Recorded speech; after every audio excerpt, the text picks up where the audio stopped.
I am Metagross Freak, and despite the exorbitant number of Pokemon plushies on my backboard, this is going to be a video about League of Legends. If you're familiar with the YouTuber known as TB Skine, you may know he has a What's the Deal With series where he talks a little bit about a League of Legends character and talks about how their in-game model, their lines in-game, and their lore match up or don't match up. Specifically how cohesive they are or how well they work together. And so this video is both a kind of a proposal for a video for him and also me trying to get you, my viewers, to discuss in the comments below. So I requested to TB Skine that he talk a little bit about the What's the Deal with Taric.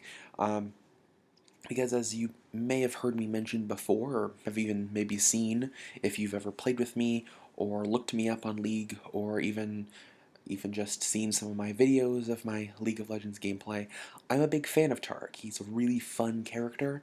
I play him as a support. I don't play him top lane or mid lane or whatever you kids are doing nowadays. I play him as a support because I'm a very traditional supportist. But anyway, what's the deal with Taric? So I believe that Taric, the old Taric, the old Taric, the ugly Taric, was a better put together character. Essentially, he was an alien from another planet or another dimension or whatever, who was teleported to the League of Legends to basically fight for them. The same idea as like Malphite and the Kale and Morgana, just a few random characters before they had a cohesive world. And his whole thing was that he had the armor that had these gems. The gems had magic, and so he was kind of a very effeminate, flamboyant, aka coded gay character who had these magical crystals that could heal and shield and stun. That was his character. Current Taric, he's been out for like 2 years now, has kept a lot of this, but he isn't as cohesive. He doesn't have that magical, like, I'm from another world kind of thing. His new lore is that Taric was a Demacian, I think a captain. I think he's a captain, a Demacian captain who is like really in love with architecture and ruins and stuff, which is perfectly fine. And he's also a little vain, which is again fine. It kind of goes with the whole appreciation of architecture stuff. And his lore, his story is that one day he was leading troops, and during the night he was supposed to be on night watch. I don't know why the captain was the sole night watch for the entire group of soldiers, but Taric abandons his post for a couple hours at most to go check out the local ruins, and he has a great time. When he comes back, all of his men are killed.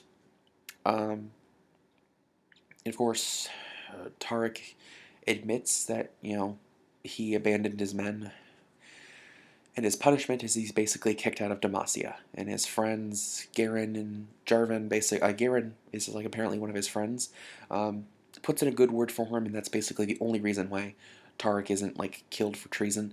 So instead, Taric is banished. He ends up climbing Mount Targon, and he's he wants to help people, he wants to protect people, but he no longer has a country to live for. So he climbs Mount Targon, hoping to prove himself worthy again. He reaches the top and is empowered by Targon himself, the Targon the Protector, and so he becomes the aspect of the Protector. But that's where the problem comes in. So he's a Demacian, or former Demacian, and his primary color is that Demacian blue, but he's no longer Demacian. He's the aspect of the Protector. other than having magical powers, nothing about him says Targon, or Mount Targon. At least nothing about his physical design says Mount Targon. And then, unlike the other four aspects we have as champions, we have, Pantheon, who I believe went from, he's either the aspect of war, the artisan of war. We have Zoe, who is aspect of pissing people off, Diana, aspect of the sun, and Leona, Diana, aspect of the moon, fandom, don't kill me, and Leona, aspect of the sun. So what is Taric?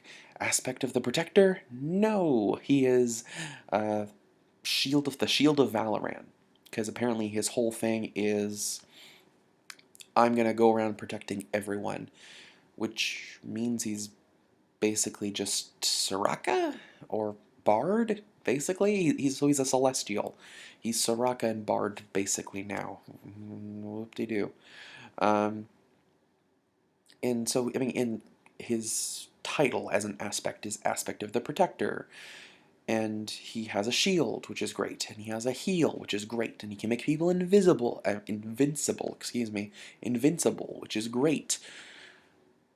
But those are typically not the abilities you level up first. People tend to level up his laser stun because that's his best skill, which is his offensive skill. And he's typically played in mid lane, or mid lane, not mid lane, he's usually played in the top lane as a bruiser, and kind of like not a full tank. I play him like a tank utility because I play him as a support, but most people don't play him as a support. Playing him top lane is surprisingly common as like a tanky hybrid bruiser. So his play style isn't being used how he's supposed to be. And his whole thing, his whole aspect is supposed to be about he likes beauty, but he also wants to protect people, which is fine. It's okay that they have the whole Fabio thing going on. But if you look at his lines, he's constantly referencing gems, which was part of his old personality, so they didn't have to keep that. And he talks a lot about stars, which I'm assuming that's his celestial aspects. We have Zoe, who's like, I guess, I don't know, Zoe is, I guess, kind of associated with like sunset or the eclipse or something. Pantheon is just soldiers. We have sun and moon, and we have Taric, who's the stars, but it's like he's the aspect of the protector, but he also talks a lot about the stars and gemstones, and like a third of his lines are references to climbing up Mount Targon, which, like, yeah, I get it, this is a big thing, but like, your life is more than just climbing up a mountain. I get that Mount Targon is like this massive thing, this massive challenge in the world of League of Legends, but climbing a mountain, if I climbed Mount Everest, I wouldn't, like, every other sentence out of my mouth wouldn't be like, hey man, remember this one time I climbed Everest? No, I'd be still at my job, doing my job. I would be hanging out with my friends, doing my hobbies and stuff. But he brings up Targon a lot. And so he has a lot of facets, pun intended, to his character. Um, if they had just picked gems, or just picked protection and stars, or if they had just picked the whole, I survived Targon, I've proven myself worthy, all of that would have been fine. Instead, we just have all of that in one character, and it comes off a little muddled.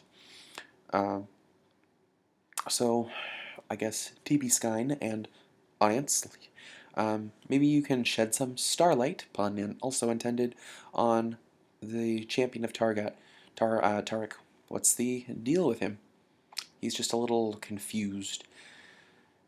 And I'm surprised no one's talked about this yet. Leave a comment in the section below, and I look forward to seeing what you say. Bye.